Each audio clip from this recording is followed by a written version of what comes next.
Hello, I'm Simon Whistler, you're watching TopTenzNet, and in the video today we're looking at the top 10 headlines of the 19th century. Number 10. First train operates in England, from February 1804. When English inventor Richard Trevithick ran his first working steam engine along a set of tracks in the south of Wales in February of 1804, he probably had no idea of the impact his ungainly and only marginally successful machine would have. Within a few decades of that early test run, passenger trains would become the normal mode of travel for millions throughout the century and would revolutionize travel, industry, and society. Reaching their glory years in the latter half of the 19th century, the train remains with us still, although it has long since shed its reputation as the smoke and steam belching monstrosity it once was, to become the diesel or electric monstrosity that it is today. Number 9. Charles Darwin articulates the theory of evolution from 1859. With the publication of Darwin's naturalist treatise On the Origin of Species, the worlds of science and religion, which had up until that point largely been allies, became bitter enemies. Darwin's ideas that life evolved over immense periods of geological time was in such a sharp contrast to Christianity's teaching that life was created about 6,000 years ago that it not only shook the religious world to its core, but formed the basis for all modern Earth science. Even though there are still many who continue to challenge Darwin's theory to this day, it has been generally accepted by the scientific community as fact, and as such, it has a profound effect on everything from social engineering to medicine. This would make 1859, it would seem, the year when modern science first took flight. Number 8. Suez Canal opens, November 1869. While most people may not see how the construction of a simple canal across the Suez Desert may be considered that big of a deal, consider how the ability to sail from Europe directly to the Orient without having to round Africa would have impacted trade on a global scale a century and a half ago. The brainchild of French engineer Ferdinand de Lesseps, the 120-mile-long canal dramatically shortened sailing times and opened parts of the world to trade that had been mere backwaters beforehand. Unfortunately, it also left many formerly thriving African ports desolate as ships bypassed the continent entirely, slowing coastal Africa's development substantially. It wouldn't be until the opening of the Panama Canal in 1912 that such a drastic and far-reaching engineering feat would be equaled again, making the world a much smaller place than it had previously been. Number 7. Alexander Graham Bell invents the telephone, March 1876. In this age of cell phones and instant communication, it's sometimes easy to forget that it all started 140 years ago with the invention of the telephone, but this was the invention that made our present age of instant communication possible. Of course, the telegraph had been around for a while, and was every bit as important an invention, but with the telephone, the promise of instant voice communication around the world, and without the need for telegraph operators or the need to know Morse code, became not only possible, but inevitable. Interestingly, Bell almost wasn't the man who invented the telephone. It seems he had competition in one Elisha Gray, whom he beat to the patent office by a mere 2 hours. Number 6. Battleship Maine sunk in Havana Harbor, February 1898.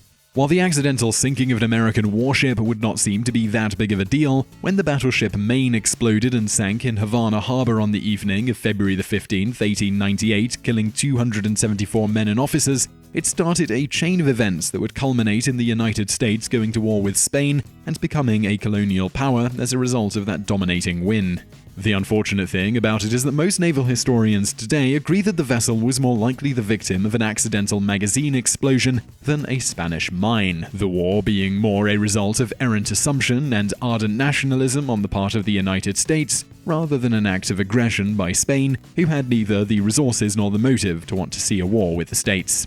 Number 5. Nelson defeats French and Spanish fleets at Trafalgar, October 1805. This massive naval engagement in the waters off Cadiz, Spain in October of 1805 ended French and Spanish domination of the seas and paved the way for England to become the premier naval superpower of the 19th century, a title it would not relinquish until well into the 20th century. The battle also immortalized Admiral Horatio Nelson, who died during the battle and became one of England's most legendary heroes. His flagship, HMS Victory, even survives to this day and serves as a museum in Portsmouth, England, where it takes in more than 350,000 visitors every year. Number 4. President Lincoln assassinated, April 1865. What the JFK assassination was to 20th century America, Lincoln's assassination at Ford's Theater in Washington, D.C. on the evening of April 14, 1865, was to 19th century America. Struck down at the height of his popularity, and only days after overseeing the end of America's costliest war, the death of the president sent shockwaves throughout the country that were to have immense repercussions for decades to come. Since Lincoln had advocated a reconciliatory approach to a defeated South, his death opened the door for a more brutal approach to Reconstruction, which did much to extend the bitter feelings in the southern states throughout the balance of the century. Had Lincoln lived, it's very likely Reconstruction would have taken a very different direction, and the civil rights struggles of the last 150 years would have gone very differently. Number 3. Confederate troops fire upon Fort Sumter, April 1861. In a direct response to the inauguration of Abraham Lincoln to the presidency, South Carolina secedes from the Union, and its troops open fire on the Union's main fort off Charleston, Fort Sumter. Its surrender 2 days later not only led to the eventual secession of 11 southern states, but proved to be the opening shots in what was to become the bloodiest war in American history. Though there were no casualties on either side, it was one of the most seminal events in American history, one which would divide the 19th century into two very distinct parts, the antebellum pre-industrial first half and the post-war industrial second half. Number 2. Lee suffers major defeat at Gettysburg, July 1863. In the key turning point of the Civil War, Confederate General Robert E. Lee is defeated at Gettysburg, Pennsylvania by Union forces under General George Meade, effectively ending Lee's summer offensive into Pennsylvania. Had it gone the other way, it's quite possible Lee would have been able to threaten Washington, D.C., and may have even been able to force the North to agree on terms of surrender. Thus, this is one of those rare pivotal moments in history where everything truly changed. As it was, the three-day battle marked the beginning of the end for the Confederacy, who was never again able to threaten the North and was forced to play defense until its inevitable demise 2 years later. Number 1. Napoleon defeated at Waterloo, June 1815. In one of the most decisive battles in the history of Europe, an Anglo-Dutch army led by the Duke of Wellington and a Prussian army led by Field Marshal Blucher defeated Napoleon's army at the Battle of Waterloo in Belgium.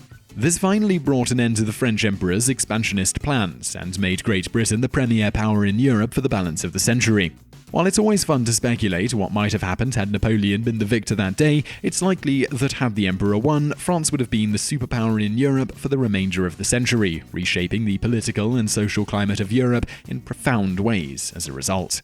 So I really hope you enjoyed that video. If you did, please do give us a like below and don't forget to subscribe if you haven't already. Also, over there on the right, a couple of other videos you might enjoy if you enjoyed this one. One is the top 10 worst 20th century power outages, and below that we've got the top 10 inventions of the 20th century. So if you liked this video, you'll probably like those as well, so be sure to check them out, and thank you for watching.